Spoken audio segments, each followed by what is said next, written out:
Cette semaine au balado, l'éditorial de Jérôme Blanchet-Gravel, la tolérance du Canada envers l'ingérence étrangère, la crise du logement, épiphanie de l'incompétence avec Vincent Geloso, le Terrace-Gate, sans oublier votre grand enjeu de la semaine. Tout cela et bien plus dans votre Libre Podcast.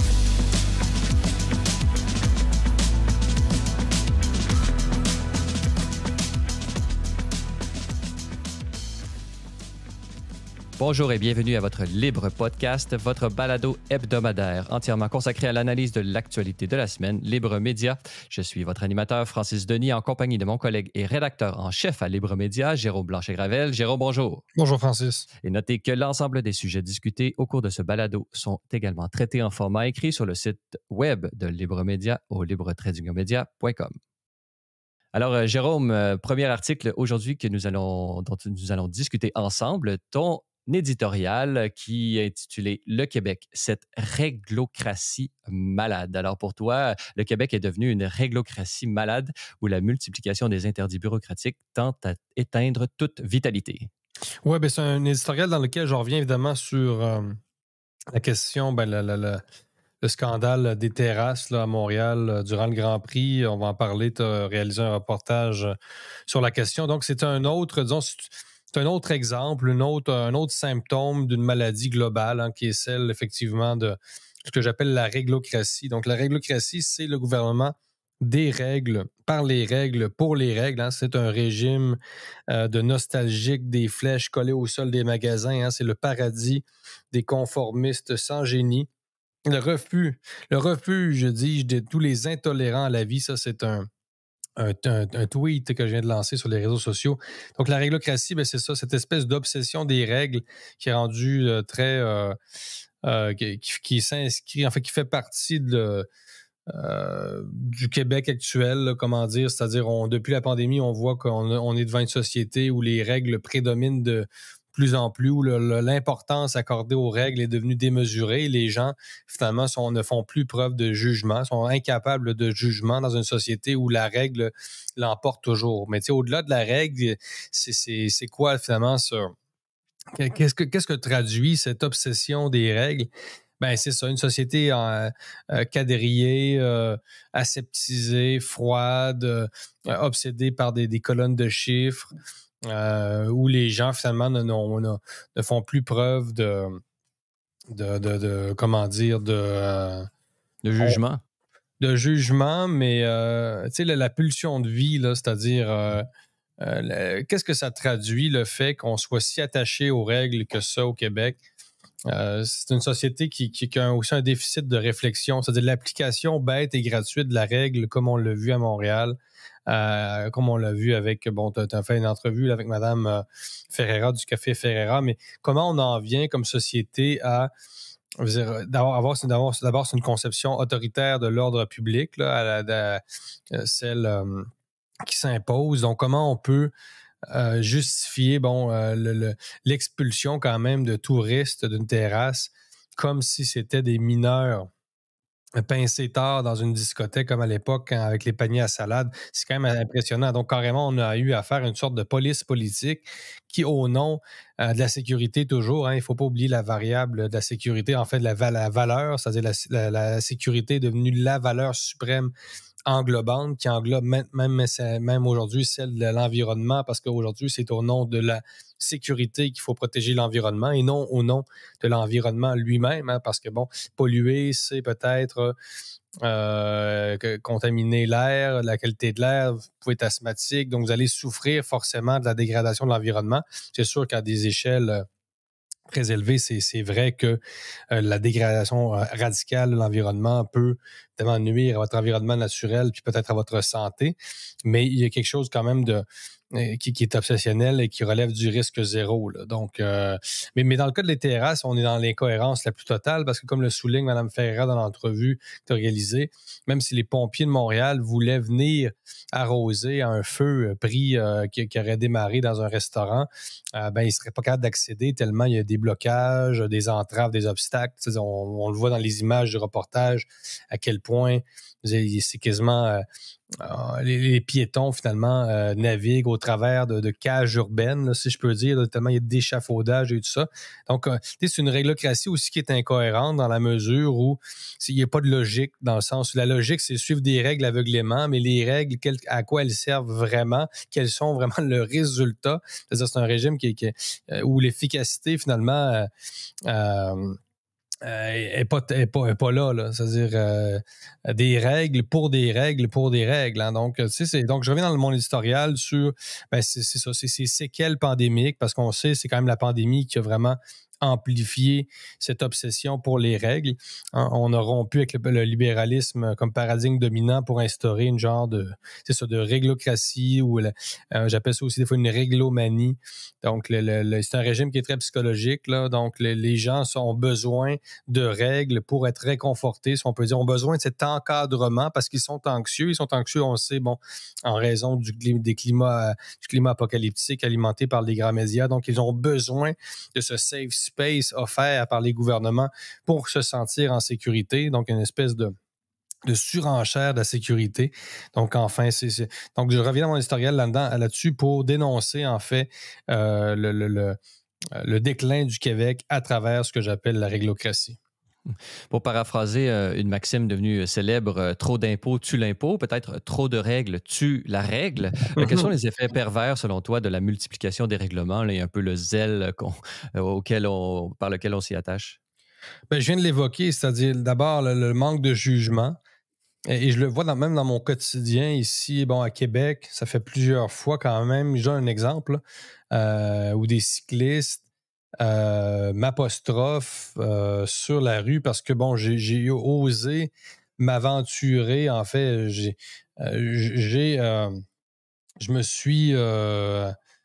suis entré dans la zone là, de leur circuit là, pendant que je prenais mon chien, mais on parle d'une fraction de seconde. Donc, bref, j'ai franchi la ligne de leur corridor cyclable.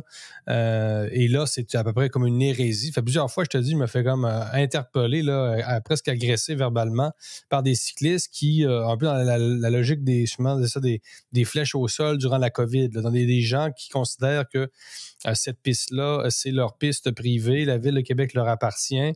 Et la règle, ça serait que eux, le corridor, c'est le millimètre est bien délimité sur le sol.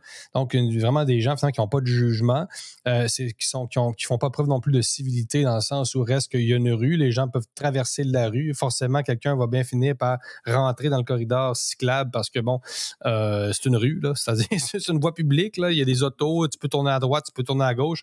Donc, tu sais, une société un peu de robots un peu attardés quand même qui pensent qu'il n'y a personne qui va mettre le pied 1 millimètre dans le corridor cyclable.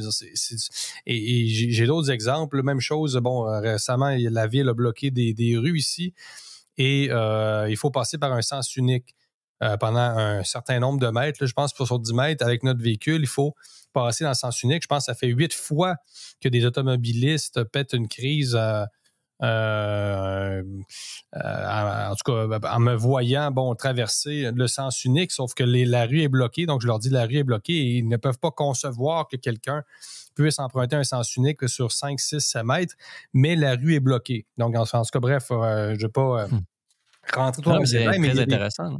Mais il y a quand même, c'est ça, une mentalité qui a évolué en faveur de ce que je décris, là. C'est-à-dire, on voit que les tempéraments s'harmonisent avec cette réglocratie et les gens, manquent de jugement et ça crée une société où il y a pas il y a un manque d'éducation, si je peux dire. Même chose, un autre exemple, c'est un piéton qui m'avait reproché de en fait, il me demande un jour si c'est moi qui ai laissé la semaine dernière une crotte de chien parce qu'il me voit avec un chien. Là, il était tout à fait indisposé. Il m'interpelle sur la rue. Écoute, d'abord, c'est quoi la probabilité que ce soit mon chien qui ait laissé ça là, qui est un chihuahua, et le type était tout à fait outré, là.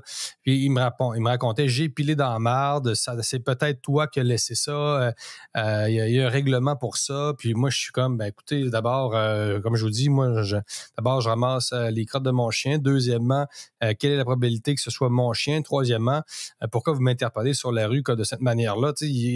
Donc, un autre genre d'obsédé par les règles, quel que le choix, et ça crée un genre de climat social où il n'y a pas de, comment dire, c'est pas convivial du tout, là. Cette mentalité que tu qualifies, ou que dont la cause, tu dis que c'est une régression post-COVID, est-ce qu'il y a peut-être quelque chose de plus, disons, dans la longue histoire du Québec, quelque chose d'une mentalité canadienne-française là-dedans, c'est-à-dire d'une espèce de psyché moralisatrice? On a souvent parlé de la pré-révolution de Péré 1960 comme étant un moment où est-ce que c'était une grande noirceur, on n'avait pas le droit de rien faire, on avait une chape de plomb du clergé qui venait nous dire quoi faire, même dans les chambres à coucher, etc., etc. Ouais, Et ouais, là, ouais. la Révolution tranquille nous aurait réveillés, nous aurait sortis de cette réglocratie, comme tu la nommes, et religieuse. Mais est-ce qu'on peut faire un lien là? Est-ce que finalement, on ne serait pas finalement dans le statu quo, c'est-à-dire on est resté dans cette espèce de psyché moralisatrice? Puis c'est intéressant les exemples que tu donnes parce qu'on y voit quelque chose d'assez unique. Puisque j'imagine la personne qui te fait la morale, c'est comme si Ben elle avait exactement, un c'est de la morale, désir de te sur faire la la rue, morale. là. Elle avait un désir de te faire la morale. Elle avait un désir.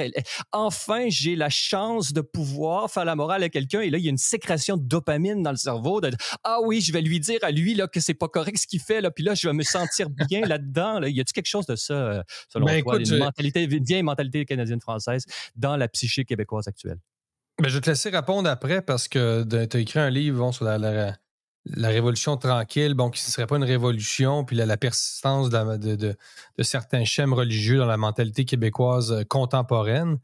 Mais j'ose croire que nos ancêtres avaient quand même plus de jugement que ça, c'est-à-dire, ça reste que ça correspond à une société qui est ultra aseptisée. Tu sais, quand je parle de quadrillage, là, c'est-à-dire cette société quadrillée où la ville, puis là, on va en parler tantôt, tout à l'heure avec Vincent Geloso, mais cette ville, cette conception de la ville aussi, de la vie urbaine et non urbaine où l'État gère tout, ça reste très moderne. Et je pense que dans les années quand même qui ont été celles de la domination de l'Église, je pense qu'il y avait une conception de la vie malgré tout plus naturelle, si je peux dire, moins mécanique, là, parce que là, on est carrément dans une mécanique. Là. Il y avait le cours classique. Il y avait le cours classique qui sauvait un peu les meubles. Probablement. Donc, il y avait, oui, la religion, mais encore là, il y avait une certaine souplesse malgré tout. Là, là, on a carrément l'impression d'être devant une sorte de charia bureaucratique.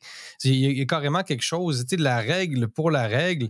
C'est très particulier. Là. Je pense que non, il y a une mutation quand même des mentalités, qu'il y a une persistance de quelque chose, puis je vais te laisser répondre, je veux bien croire, mais sans être devant quelque chose de tout à fait nouveau.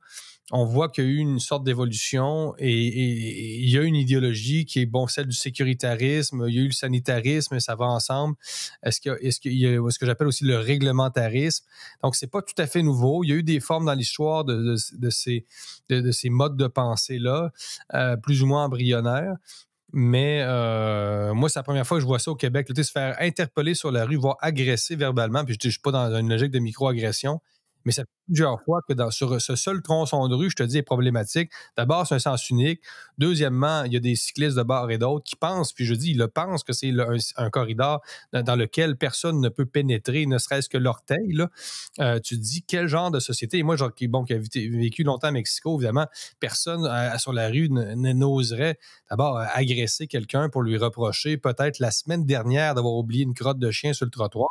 C'est assez spectaculaire. C'est un manque de civilité. C'est pas. C'est d'abord, même en Mexico, je te dirais qu'agresser quelqu'un sur la rue verbalement est relativement dangereux. Là. Les gens, disons, font un peu plus attention aux réactions qu'ils peuvent susciter. Mais il y a une dégradation du climat social à travers ça. Mais je te laisse répondre pour Ben, en fait, vu que ce balado a quand même des limites en termes de temps, je vais plutôt faire juste simplement la référence à mon livre. Peut-être qu'un jour, nous pourrons débattre de cela sur une scène avec un contradicteur bien appareillé sur cette thèse que j'ai, là, qu'il n'y a jamais eu de révolution tranquille, que j'expose dans ce livre publié aux éditions Libert, Une révolution pour rien, la permanence religieuse dans l'histoire du Québec moderne. Et je prends cette occasion aussi pour mentionner le dernier numéro de la revue Argument, volume 26 du printemps 2024, où un dossier complet où plusieurs spécialistes là, de la question s'interrogent autour de mon livre. Par exemple, Gilles Labelle, Daniel Tanguay, Carl Bergeron, ainsi qu'une réponse que j'offre dans ce numéro de la revue Argument. Et dans cette deuxième partie du balado, nous avons la joie d'être en compagnie de l'économiste à l'Université George Mason, Vincent Geloso. Vincent, bonjour. Bonjour, comment ça va? Ça va très bien. Vincent Geloso, vous nous retrouvez justement des États-Unis, mais nous sommes réunis pour parler d'un article que vous avez publié cette semaine sur Libre Média au libretradingmedia.com sur la gestion, pourrions-nous dire, catastrophique de l'administration Plante et peut-être des administrations précédentes. Là, vous pourrez nous éclairer là-dessus dans un article intitulé « Logement, on ne peut plus s'en remettre au marché », dit Valérie Plante. Alors, selon vous, Valérie Plante, lorsqu'elle plaide en faveur d'une plus grande intervention du secteur public pour résoudre la crise du logement, cela révèle une grave méconnaissance de l'économie. Vincent Geloso, parlez-nous un peu là, du contenu de votre article. Ben écoutez, la manière de le voir, c'est que c'est comme si pour la mairesse Plante, le marché, c'est un truc qui existait dans un vide et qu'il n'y avait rien d'autre autour et que c'était, s'il échouait, c'était entièrement de sa faute. Mais on a un siècle de données sur le logement à Montréal. Et entre 1920 et à peu près 2005, on peut voir qu'à Montréal, il y a une explosion de la population. La population augmente sur l'île de près de 700 000 personnes. La taille des maisons a augmenté. Le nombre de ménages a diminué en termes de taille parce que les familles sont devenues plus petites, nécessitant ainsi davantage de maisons. Le revenu de la population a augmenté. Donc, tous des facteurs qui devraient normalement avoir une influence sur la demande. Mais quand on regarde le prix des maisons à Montréal entre 1920 et 2005 à peu près, le ratio du prix sur le revenu des gens à Montréal est resté quelque part entre 2 et 3 systématiquement sur près d'un siècle. Et là, ce que la mairesse Plante nous dit qu'il faudrait qu'on croie, c'est que le marché a échoué à peu près à partir de 2005, après avoir réussi pendant un siècle à garder les prix du logement plus bas et d'accommoder une croissance de population et de demande de logement qui est incroyable. Je pense qu'il faut plutôt regarder vers qu'est-ce que la municipalité de Montréal fait pour mettre des bâtons dans les roues du marché. Et là, on peut voir qu'effectivement, le marché a de la difficulté à s'ajuster à des changements de demande présentement à Montréal, mais ce n'est pas à cause du marché lui-même, c'est à cause des politiques publiques que c'est pas uniquement la faute de la mairesse Plante. Le maire Coderre, le maire Tremblay ont contribué beaucoup à une multitude d'absurdités, mais la mairesse Plante a dopé ça un peu. Quand je dis doper, on peut doper. Il y a des manières de doper, mais elle, c'est super méga dope.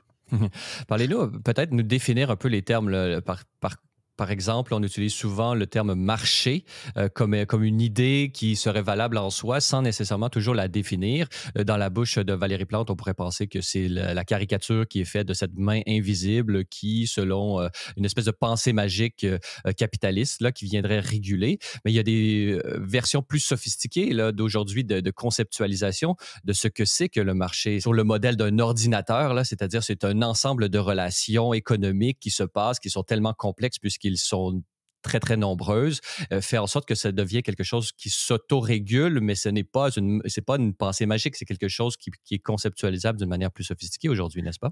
Oui, mais je vais ajouter quelque chose à ce que vous venez de dire. C'est la première chose, c'est que souvent, les gens qui utilisent le mot marché et qu'on entend un terme, une connotation péjorative, on peut prédire presque exclusivement leur pensée politique, mais aussi le fait que c'est un buzzword qui n'a pas vraiment de substance, un peu comme quand Amir Kadir parlait de l'économie casino ou toutes ces espèces de termes-là vacueux ou néolibérales. souvent, ça montre une absurdité du raisonnement et on le voit dans la manière dont la mairesse Plante parle du marché. Effectivement, ça a l'air d'être une sorte pour elle de créature divine qui apparaît, qui fait fonctionner les choses. Et elle dit Dieu n'existe pas. Donc, les gens qui croient, et notons souvent que le mot utilisé, c'est croire au marché, comme si c'était une religion. Alors que la perception des économistes qu'on a sur le marché est assez différente. C'est l'idée qu'il y a des processus dans lesquels les gens répondent à des signaux qui sont envoyés, qui sont pas faciles, qu'un bureaucrate peut juste jamais imiter. Il ne peut pas détecter ou imiter, même s'il essaye. Donc, si par exemple, c'est dur de savoir pour le constructeur moyen combien de personnes exactement viennent à Montréal. Lui, ce qu'il détecte, c'est le prix. Il va regarder un prix, le prix convoit une information. Donc, si le prix du logement vient à Montréal à augmenter, un constructeur remarque qu'il y a quelqu'un qui veut davantage de logements et ça lui envoie un signal qui lui dit comment il devrait agir. Ce n'est pas autant un processus d'autorégulation que c'est un processus de découverte d'informations et de s'ajuster à tout ça. Et là, ce qu'on voit, c'est qu'à Montréal, il y a eu un gros changement sur la demande de logement avec la COVID. Il y a eu des gros changements avec l'immigration. Tous ces changements-là ont eu des effets sur les prix. Et normalement, un entrepreneur qui se dit, je veux profiter du changement qui s'est fait. C'est plus profitable maintenant pour de construire que de faire X ou Y autre chose que je faisais avant. Mais maintenant, lui, il se dit, j'aimerais ça ajouter des unités, mais avec des réglementations qui augmentent les coûts pour lui d'ajouter une unité, il se met à ne pas le faire. Donc, il n'y a pas le mécanisme d'ajustement du marché qui se produit. Donc, lui se dit, c'est pas que je ne suis pas intéressé à le faire, c'est que ce n'est pas assez intéressant dans la situation actuelle, étant donné les délais de plus de 300 jours pour le résidentiel, plus de 600 jours pour le commercial. Ajoutons à ça que c'est des délais d'approbation. C'est pas des délais, ça ne veut pas dire que c'est approuvé. Souvent, il y a des taux, la Ville de Montréal refuse de divulguer les données sur les taux de rejection. Et les gens, sachant combien de temps ils vont attendre et aussi qu'il y a des chances d'être rejetés, ils vont se mettre à juste ne pas faire des projets. Donc, quand on dit, par exemple, l'Institut économique de Montréal est sorti avec le fait que délibérément, la Ville de Montréal a bloqué 27 000 unités de logement depuis 2017. Donc, délibérément, mais ça, c'est juste le tip of the iceberg, comme on dit en anglais. Il reste tous ceux que les gens, sachant que ça allait se passer ou ayant vu les signaux que l'administration envoyait, ont décidé de ne juste pas construire. La mairesse Plante vit dans une vision du marché qui est celle qui est hautement idéologue. Parce que je rajouterai une dernière chose avant de finir cette espèce de diatribe que je suis en train de faire.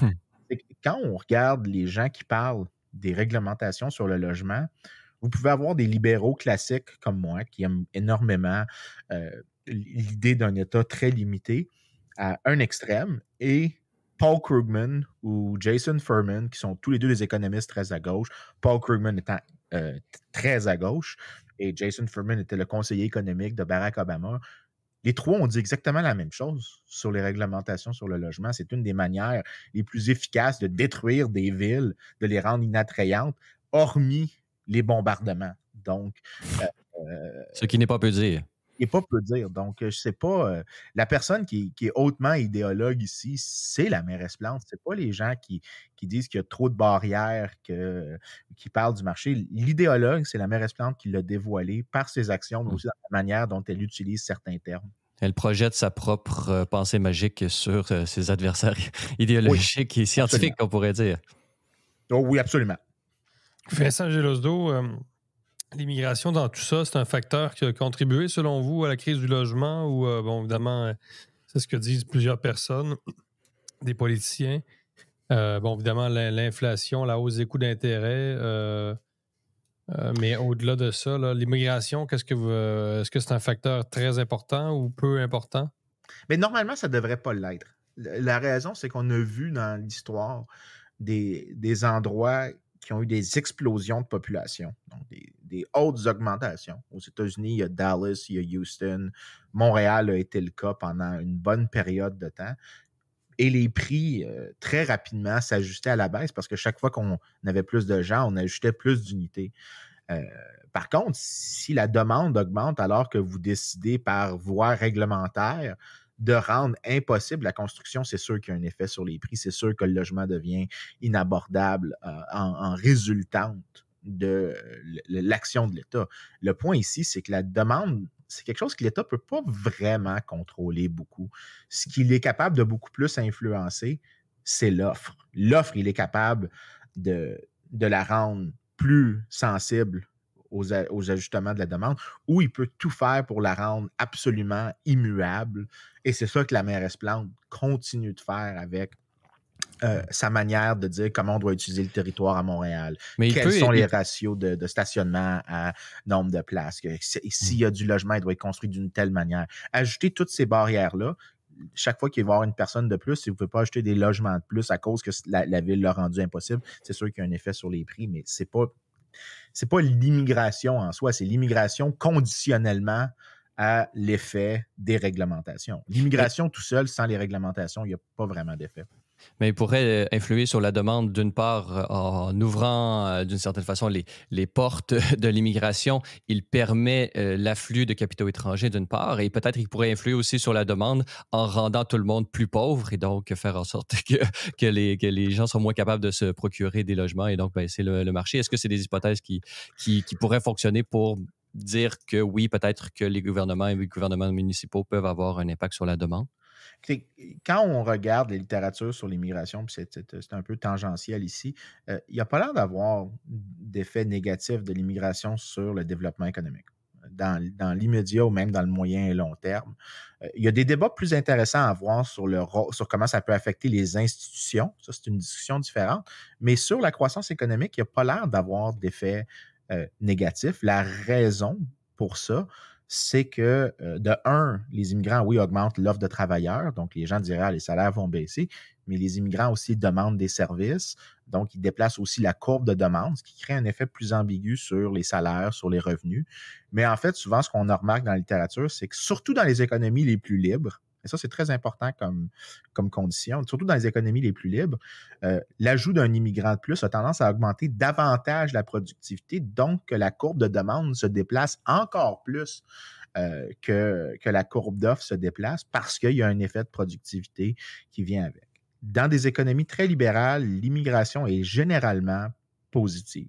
Mais encore une fois, notons ici que je permets la possibilité que l'immigration peut avoir des dommages socio-économiques, mais le vecteur qui force que ça peut avoir des résultats négatifs, ce n'est pas l'immigration en elle-même, c'est le contexte institutionnel dans lequel l'immigration se produit. C'est le rôle de l'État dans la surréglementation des marchés, dans la surréglementation de l'entrepreneuriat, dans toutes les choses qui se produisent on the side, qu'on se retrouve avec des effets potentiellement pervers. Et c'est la même chose avec le logement, comme je disais plus tôt. C'est pas l'immigration en soi qui est le problème, c'est l'immigration conditionnellement à des réglementations sur le zonage. Enlever les réglementations sur le zonage, le problème disparaît largement. Donc, le libéralisme immigratoire ou immigrationniste, pourrions-nous dire, doit être accompagné d'un libéralisme du marché si on veut que tout finisse par s'équilibrer finalement. Je dirais que dans l'ensemble, oui. Si on va avoir le meilleur de tous les mondes, c'est cette combinaison qui est la plus bénéfique. Une cohérence politique. Là. Oui, absolument. Mm-hmm. Donc, si on regarde un peu les politiques que, justement, Valérie Plante propose pour régler un problème qu'ils ont peut-être eux-mêmes créé, mais ça, c'est une autre question. On sait que, bon, dans la médecine ou dans les sciences, qu'on règle souvent un problème en s'attaquant aux causes et on peut le régler peut-être d'une manière temporaire en s'occupant des effets. Par exemple, si on se blesse, on se met un plaster, mais si on n'enlève pas l'occasion de se blesser, on va devoir mettre des plasters un peu tout le temps. Quels sont les effets pervers dont vous venez de mentionner, là, de ces politiques de logements sociaux comment est-ce que ça peut avoir un impact négatif sur le long terme de l'économie immobilière dans un marché comme Montréal, par exemple? Le logement social, la littérature sur ça, je suis encore sidéré. Si vous enlevez les urbanistes Et honnêtement, je pense qu'il est temps qu'on arrête d'écouter les urbanistes. Je dis ça comme économiste parce que les urbanistes en général ne sont que des comptables glorifiés. Il y a des grandes exceptions. Je pense à Alain Berthaud, je pense à Scott Bayer. Il y en a des urbanistes qui voient le monde très différemment, mais souvent, ce sont des gens qui ont une philosophie hautement planiste et que c'est leur rôle à eux de planifier la société et ils ont souvent des délits d'immodestie dans ce qu'ils peuvent faire. Et c'en est même presque religieux parce qu'ils ignorent toute une grande littérature empirique souvent qui dit, OK, on va mettre de côté les intentions, parce que c'est souvent la chose qui se passe dans cette littérature-là. On va dire, il y a un plan particulier et si telles intentions génèrent tel résultat, bien là, tout va être beau. Mais c'est sûr que dans un monde parfait, tout est beau. Si tu présumes que le monde est parfait, le résultat va être parfait. Mais quand on regarde souvent des études où est-ce qu'on dit, OK, au cas par cas, qu'est-ce qui s'est passé, disons, avec l'ajout d'unités de logement, qu'est-ce qui s'est passé avec de logements sociaux X ou Y, le résultat est généralement assez du côté négatif. Un des effets, par exemple, c'est que souvent, ils deviennent rapidement dilapidés. Et la raison, c'est fort simple. Ici, un fonctionnaire n'a pas de profit à faire de bien maintenir un immeuble. C'est pas sa propriété, c'est pas son capital à lui. Un entrepreneur privé, lui, a cette incitation qui est là de maintenir son capital, de maintenir ses ressources. Et ce qu'on voit, c'est que dans les logements sociaux, très rapidement, ils deviennent dilapidés. Et autour de la dilapidation vient plusieurs effets sociaux négatifs. Notamment, il y a une étude assez incroyable sur Chicago qui montre, après la démolition des endroits, des logements sociaux qui étaient dilapidés, qui servaient généralement de centre de criminalité. Qu'est-ce qui s'est passé dans la zone environnante du logement social? Qu'est-ce qui s'est passé à la criminalité relativement aux endroits qui n'ont pas perdu des dilapidés? La criminalité baissait. Donc, ça veut dire que l'effet, la symétrie implique que lorsqu'il y a ces logements sociaux dilapidés, bien, l'administration publique impose un coût à la collectivité sous la forme de criminalité plus élevée. Donc, il y a cet aspect-là. Aussi, il y a un effet juste de comptabilité fort simple. Si la ville dépense davantage sur le logement social, qu'elle n'est pas capable de fournir très, très bien, mais elle peut moins dépenser sur des services de police, sur des services de réinsertion sociale. Et au final, la littérature est assez déprimante à lire même. Ceux qui décident de continuer de parler du logement social, j'en viens à dire que c'est dans le quasi-religieux parce que la littérature est vraiment claire, c'est pas bon. Si vous voulez vraiment aider les plus pauvres dans les villes à accéder au logement, il n'y a rien qui fonctionne mieux que de donner des transferts directement aux plus pauvres pour couvrir un certain minimum essentiel. Il n'y a rien qui fonctionne mieux que ça. Rien. Je me ferai l'avocat du diable ou l'avocat de Karl Marx pour un instant, si vous le permettez, Vincent Geloso, sur cette question de la dilapidation. Est-ce que, si on regarde l'état de désuétude du parc immobilier privé et locatif, mais privé à Montréal, et son état de délabrement et de manque d'investissement, comment est-ce que vous expliquez ça pour vous là, dans ce cadre-là? Il y a une multitude de raisons. Tout d'abord, il faut comprendre qu'avec les politiques de contrôle des loyers qui existent à Montréal. C'est pas juste le prix qui est contrôlé, c'est certaines manières d'offrir le service qui est aussi contrôlé. Et le résultat, souvent, c'est que quand on n'est pas capable d'ajuster le prix, ben, on ajuste la qualité.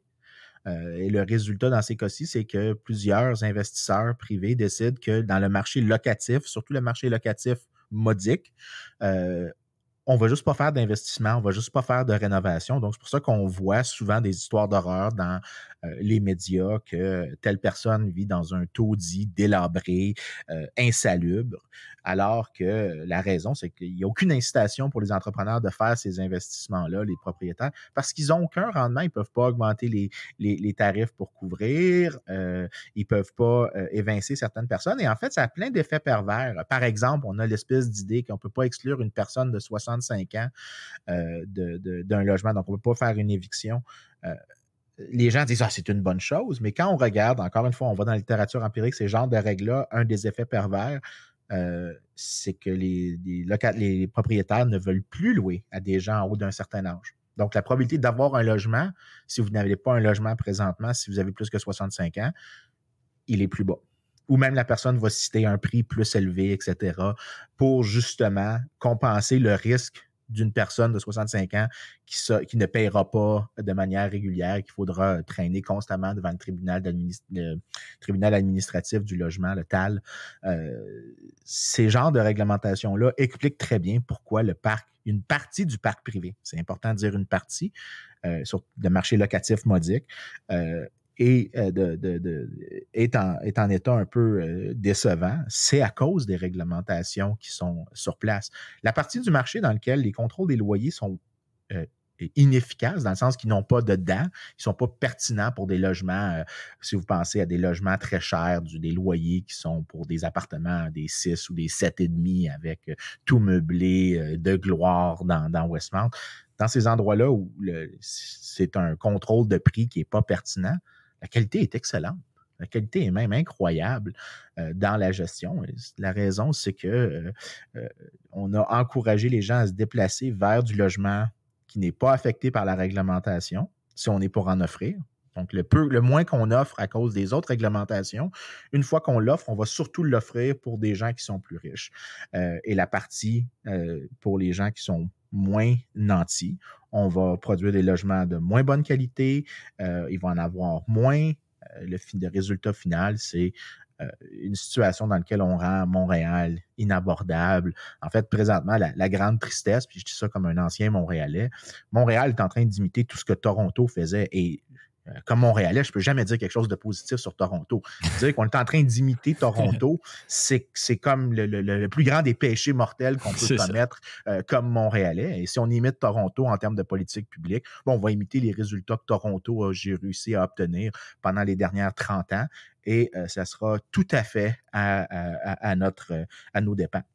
Mais encore là, Toronto, elle s'est développée. Si on regarde il y a 30 ans, si on regarde les tours et tout ça, je veux dire, c'est une autre ville complètement là, qui s'est greffée à celle déjà existante. C'est pas quelque chose qu'on pourrait imiter ici à Montréal, là, ce développement, ce boom immobilier, ce boom de la vie à Toronto, à Montréal.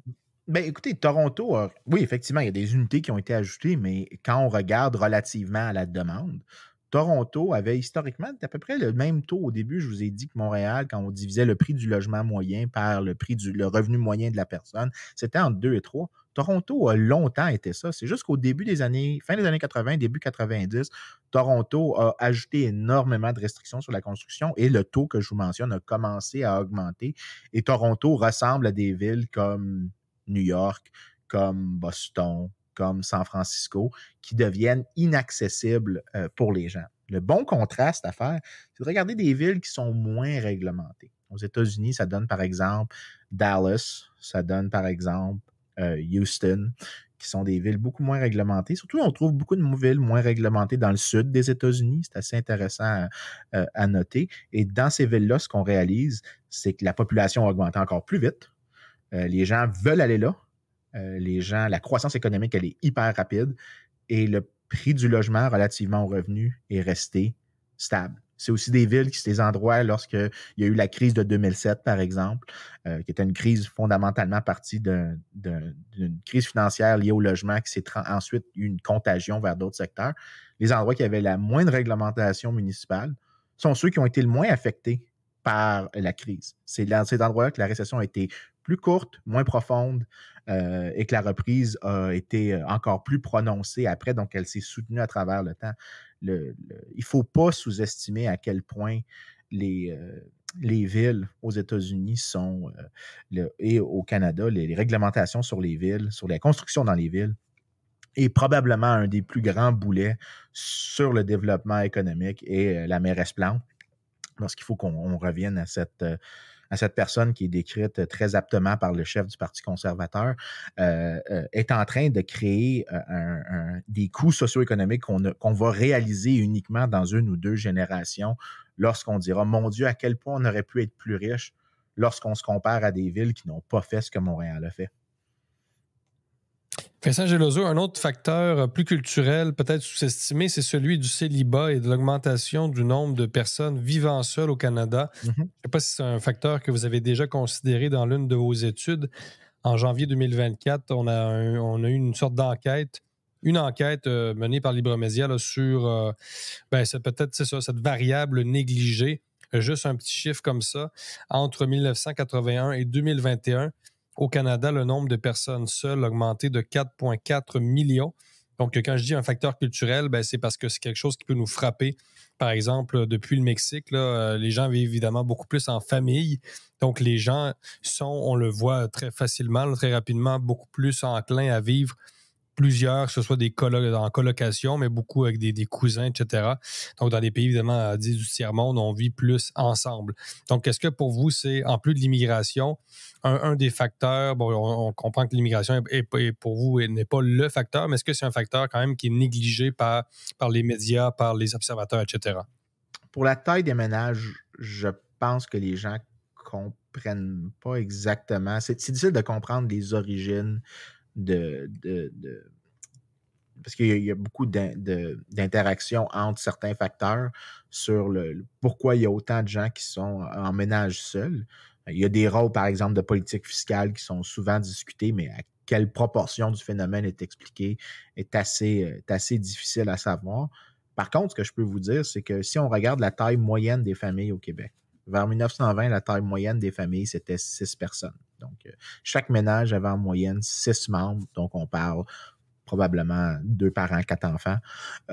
Et c'était la norme. Vers 1980, on était déjà rendu à 3. Ça, c'est effectivement, ça va avoir un effet sur la demande de logement. Parce que, c'est pas parce qu'on est 6 dans un ménage qu'on demande une maison 6 fois plus grande qu'une personne qui vit seule. Généralement, le ratio augmente un peu, augmente pas au même rythme que la taille de la famille. Et la baisse de la taille de la famille, donc, effectivement, implique une plus grande demande de logement. Donc pour vous, comme dans le passé, c'est quelque chose comme dans le passé, j'ai dit qu'on a coupé la taille. Oui, je pense qu'il faut le considérer, mais qu'on a coupé la taille des familles de moitié entre 1920 et 1980, ce qui est assez important quand même. Mm-hmm. C'est quand même tellement impressionnant. Et le ratio que je mentionne encore systématiquement, que le prix relativement au revenu est resté stable dans cette période-là, implique que c'est une crise qui peut avoir des problèmes. Je pense pas que les personnes seules, c'est pas un problème, mais l'extension de conséquences de ce problème-là vers le marché locatif, dans ce cas-ci, est largement conditionnelle à des politiques publiques absolument bien décrites par le chef du Parti conservateur. J'aime ça faire dans l'euphémisme, tout le monde comprend ce que je suis en train de dire, a un effet justement de faire en sorte que d'autres problèmes sont, le terme français m'échappe, but are magnified, comme on dit en anglais, sont décuplés par les réglementations que la Ville de Montréal et d'autres villes au Canada aussi font. Donc, je ne pense pas que votre propos est dans le champ, mais encore une fois, c'est conditionnel à des mauvaises réglementations. Mais dans quelle vision ça s'inscrit? Bon, là, c'est un aspect, évidemment, de la gestion, ou ce qu'on appelle aujourd'hui la gouvernance de Valérie Plante, là, son rapport au marché, etc. Bon, là, on parle vraiment du dossier de la crise du logement, mais on va en parler. On a parlé tout à l'heure, en fait, dans le balado, là, la question, le fiasco du Grand Prix de Montréal. C'est quoi la vision de Valérie Plante, là, globalement, pour Montréal? Et ensuite, je laisse Francis conclure avec vous. Je pense que le C40, le groupe qu'elle fait partie, résume très bien la chose. C'est une vision d'une ville planifiée 30, 40 ans à l'avance, selon les désirs éminemment subjectifs des administrateurs.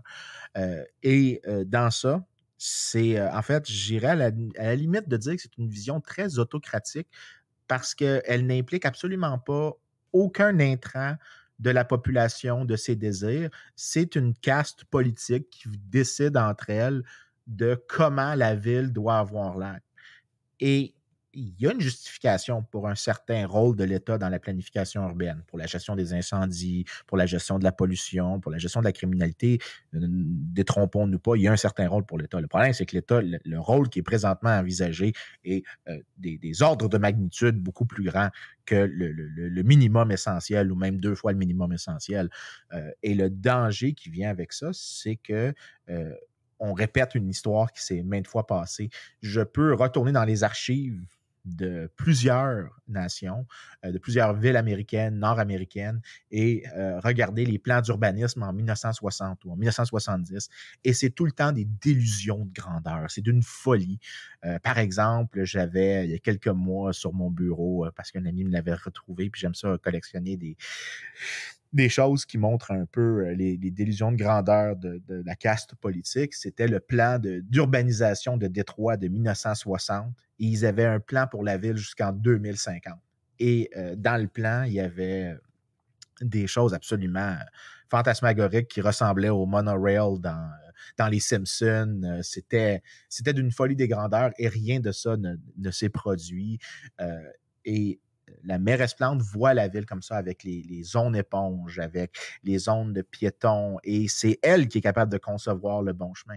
Alors qu'en réalité, il y a une littérature beaucoup plus forte sur ce qu'on pourrait appeler l'urbanisme de marché, sur comment les villes sont capables de s'ajuster très organiquement à des problèmes complexes. Donc, par exemple, pour gérer la criminalité, c'est une bonne chose que quelqu'un puisse vivre en haut de son commerce parce qu'il peut protéger son commerce, le voir, mais il y a aussi des yeux sur la route. De ségréguer les usages a des effets positifs, donc il augmente la criminalité, alors que permettre un zonage plus mixte réduit la criminalité. Donc, organiquement, il y a des solutions à des problèmes complexes qui peuvent émerger.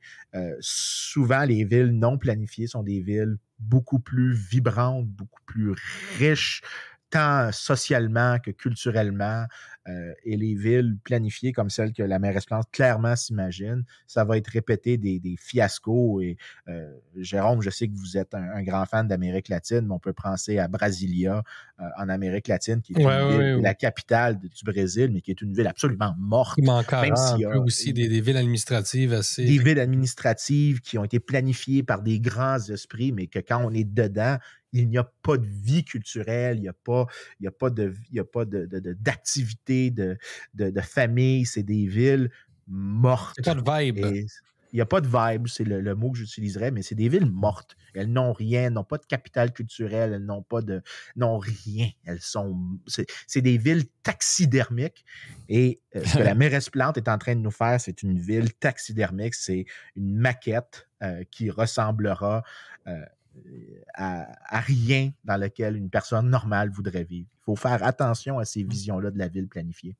Oui, c'est d'une certaine façon, ce qui est intéressant, c'est que ces différentes administrations se présentent comme étant écologiques, mais ils font d'une certaine façon abstraction de l'être humain. L'être humain lui-même étant un animal rationnel, oui, mais un animal, il fait partie de la nature et on néglige cet aspect un peu de liberté, un peu de possibilité de se déployer dans des environnements ou dans des endroits qui n'étaient pas prévus, un peu comme c'est toujours la dialectique entre, pour l'analogie avec la forêt, là, on a la jungle et on a le jardin anglais tout bien cadré. Là. Comment est-ce qu'on peut arriver à un équilibre entre les deux? Quelles sont vos solutions pour arriver d'une certaine façon avec, oui, un certain ordre du type jardin anglais, mais tout en gardant l'abondance de la jungle qui permet la vie, l'abondance de la vie. Donc, comment garder un équilibre au niveau municipal dans les politiques, là, par exemple à Montréal, selon vous, Vincent Geloso? Je pense que la norme devrait être de se poser la question, est-ce que la société civile, les familles, les organisations culturelles sont capables de gérer un problème particulier sans que la ville intervienne? Les incendies, c'est difficile de dire oui. Mais la plupart des autres problèmes, par exemple, on peut penser au TerraceGate. Si on regarde l'histoire, et là, je vais emmerder un peu, mais l'histoire économique de l'assurance.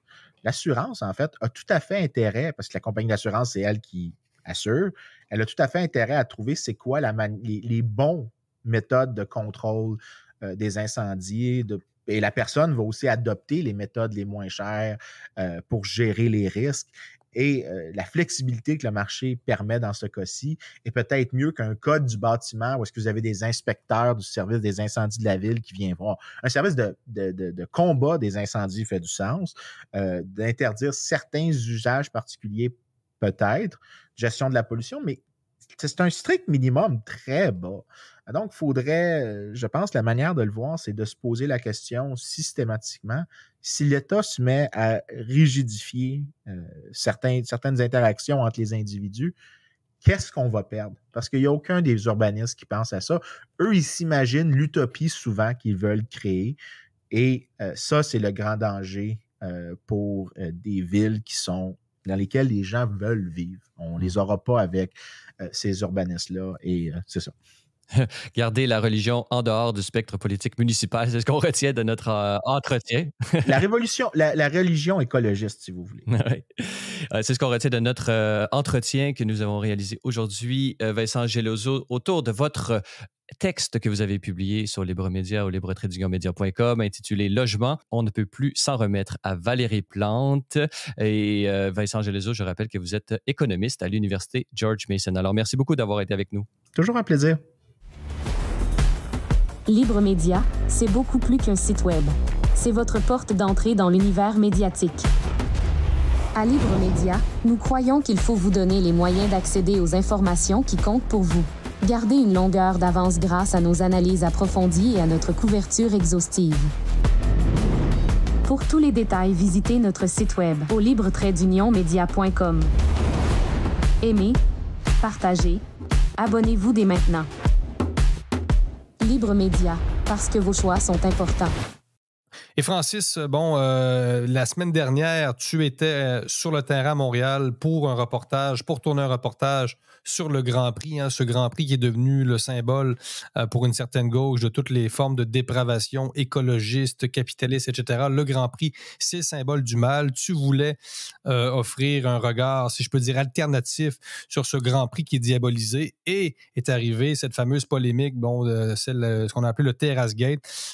Peux-tu nous raconter un peu ton parcours de la fin de semaine à Montréal? Oui, ben c'est très intéressant parce qu'on a été chanceux d'une certaine façon au niveau médiatique puisque le vendredi soir précédent mon escapade dans les rues de Montréal à la recherche du bien qui pourrait se trouver dans ce diable incarné qui est le Grand Prix, il y a eu cette histoire de Sandra Ferreira, qui est la directrice générale du groupe Ferreira, dont la terrasse avait été bloquée ou disons interdite par le service d'inspection d'incendie de la ville de Montréal la veille et dont le vidéo qu'elle avait mis dans tout le scandale de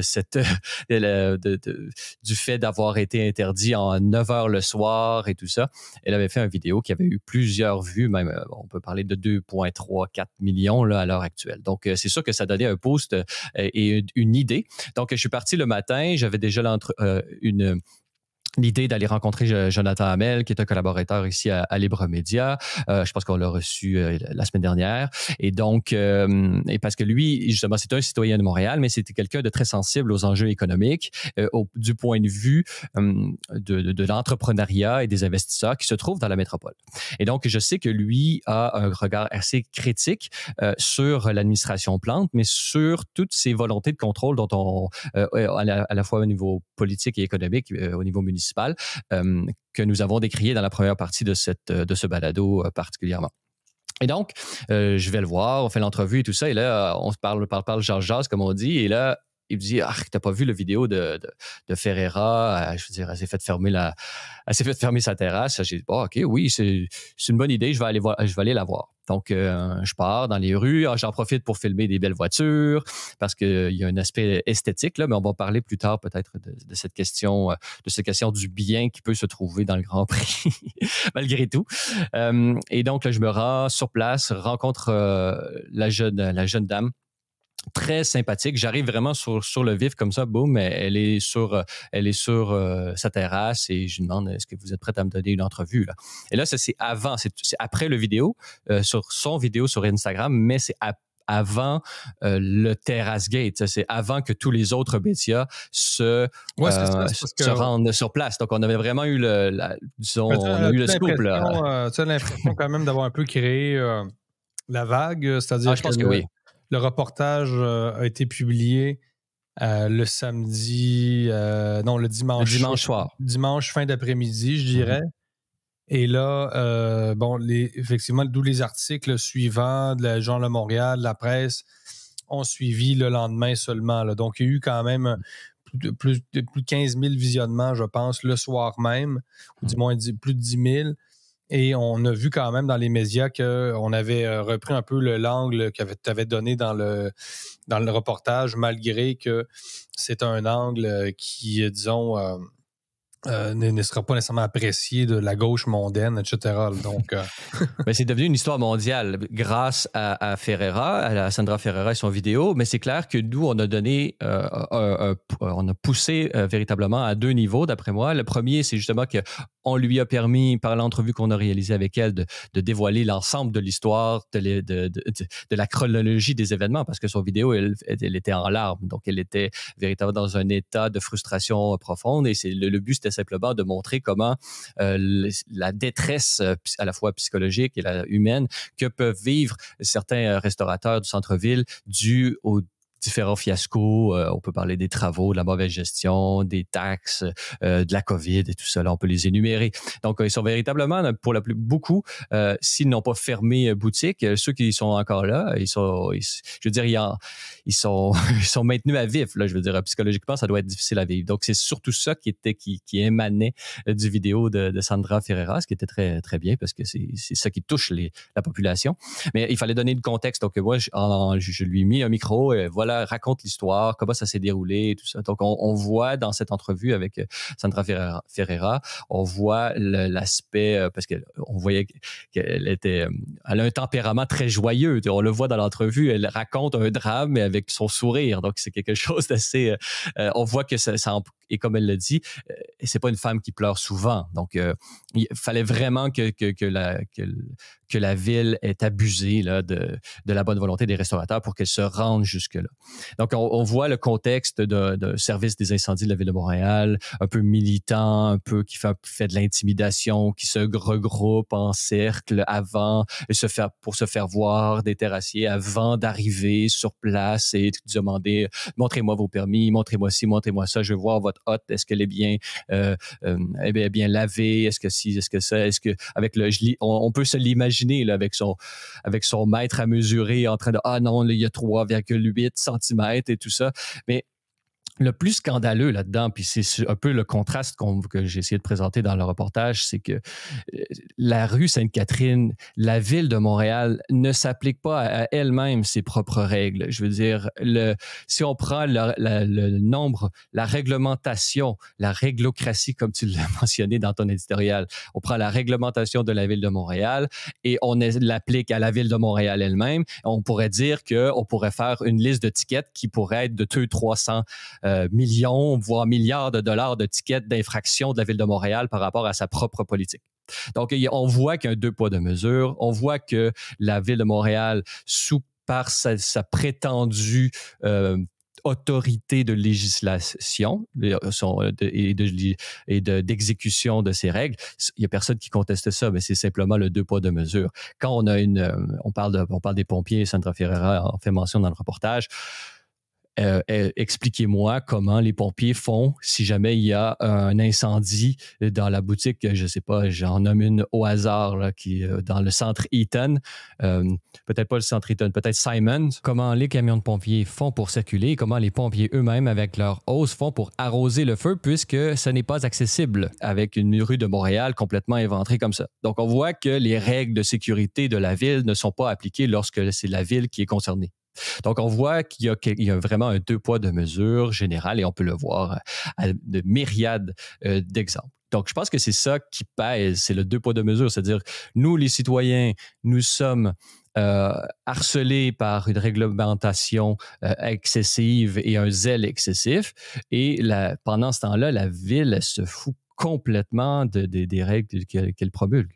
Donc, il y a quelque chose qui je pense, dont la ville se rend pas compte à quel point elle perd de la crédibilité. Puis on l'a dit tout à l'heure, trop de règles tuent les règles. Donc, plus il y a de règles, la règle est tatillonne, plus elle est fait du micromanagement, moins les gens vont être portés à la respecter. Et moi, j'ai des gens il y a des signes de détour et là, ils voient un signe de détour et finalement se rendent jusqu'au bout pour finalement se rendre pour revenir sur leur pas. Pourquoi est-ce qu'ils font ça? Ils reviennent sur leur pas parce qu'il y avait vraiment un détour.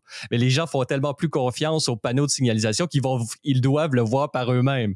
Donc, on voit que la crédibilité de la Ville de Montréal, au niveau des travaux, elle est complètement entaché par la multiplication des règles et le zèle de la ville et cette bureaucratie qui pèse en premier lieu sur tous les propriétaires et dont les tenanciers de bars et de restaurants sont les premiers affectés. Puis c'est quelque chose qui t'intéresse, sinon de manière générale, on peut appeler le déclin de certaines grandes villes occidentales. C'est pas la première fois que tu abordes ce thème-là. Finalement, bon, là, c'est le Grand Prix, mais le Grand Prix a été un des révélateurs de la décadence de Montréal. Tu avais déjà fait un reportage sur Montréal. On a fait un reportage aussi sur l'itinérance à Québec, qui est un des aspects. On ne pourrait pas dire que Québec est décadente, là, au même titre que Montréal. Je pense que ce serait un peu exagéré, voire pas mal exagéré. Il faudrait mettre un point d'interrogation à la fin. Exactement. Mais c'est un thème qui t'intéresse, celui, oui. Je le répète, du déclin de certaines villes occidentales sur lequel tu veux travailler encore, peut-être aussi? Oui, ça m'intéresse beaucoup parce que, bon, ça intéresse les gens, en fait. C'est-à-dire que nous, à Libre Média, on est un nouveau média, ça fait un an et plus qu'on existe. Donc, avant de savoir qu'est-ce que notre public demandait, il fallait faire des essais. Donc, il fallait aller à gauche, à droite, faire des types de formules, des formules ou des formats de production, des sujets et tout ça. Donc, toi et moi, bon, dans tes grandes entrevues, tout ça, on a réussi à développer un viewership, comme on dit, des abonnés. Là, on est rendu presque à 37 000 abonnés au moment où on se parle. Et donc, sur YouTube. Et donc, il fallait proposer des choses. Donc, on propose à gauche, à droite, selon nos intérêts personnels. Et une fois qu'on voit la réaction, l'engagement des gens, ben c'est là qu'on dit, OK, ouais, ça intéresse les gens. Donc, moi, a posteriori, une fois qu'on a fait quelques reportages sur les villes, par exemple, ceux dont tu venais de faire la mention, celui à Québec et celui à Montréal, on s'est rendu compte que les gens, ça les intéressait beaucoup. Notamment récemment, de plus en plus, parce que par exemple, vidéo sur Québec, il y a eu, 7000 vues au départ, et là, il y a un mois, boum, ça repart 24 000, donc il y a eu 20 000 vues donc on voit que ça intéresse les gens. Donc si ce qui intéresse les gens, c'est ce qui m'intéresse finalement. Donc, les gens sont inquiets pour leur ville, fait qu'on va continuer. Bon, évidemment, il y a des reportages, on en fait sur tous les sujets, mais c'est un des créneaux qu'on pourrait développer à Libre Média. Oui, parce que tu en parles souvent de comment les villes sont le lieu où est-ce que les utopistes de notre temps se sont comme regroupés et ils se tiennent. Donc, on voit le dimanche soir, au moment même de la publication du reportage que j'ai fait sur le Grand Prix, au moment même, il y avait l'élection de la nouvelle mairesse de Gatineau et là, on voyait tous les... ce groupe d'utopistes municipales qui se sont mis derrière elle. Donc, on voit qu'il y a des liens de familiarité idéologique entre les différents candidats. Et il y avait aussi une entreprise de détournement de l'attention qui n'a pas fonctionné, fort heureusement, par rapport à ça. Donc, éventuellement, nous irons à Gatineau voir si les bureaucrates utopistes ont réussi leur coup ou est-ce qu'ils sont en train de détruire la ville un peu comme il s'agit de le faire à Montréal, là, intentionnellement ou intentionnellement. Là, on sait bien qu'il y a des effets pervers.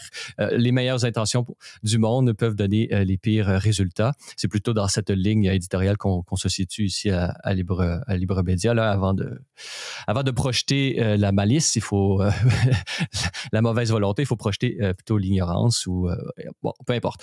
Donc, c'est clair que les villes, il y a des problèmes et cela, on le retrouve à plusieurs villes au niveau mondial puisqu'il y a des regroupements non seulement entre les maires des différentes municipalités au niveau local, donc on parle Montréal, Québec en ce moment, Gatineau, Longueuil, etc., mais il y a des regroupements aussi au niveau mondial. Donc, on a parlé et c'est notre ami Vincent Geloso dans la première partie de l'émission qui a parlé de ce C40. Qu'est-ce que c'est que ce C40, ce regroupement de villes qui, par l'urbanisme, par cette science molle, essaie de faire passer des décisions très dogmatiques qui sous couvert de volonté de transport en commun, d'être plus vert et tout ça, sont en train de créer une espèce d'environnement d'ingénierie sociale.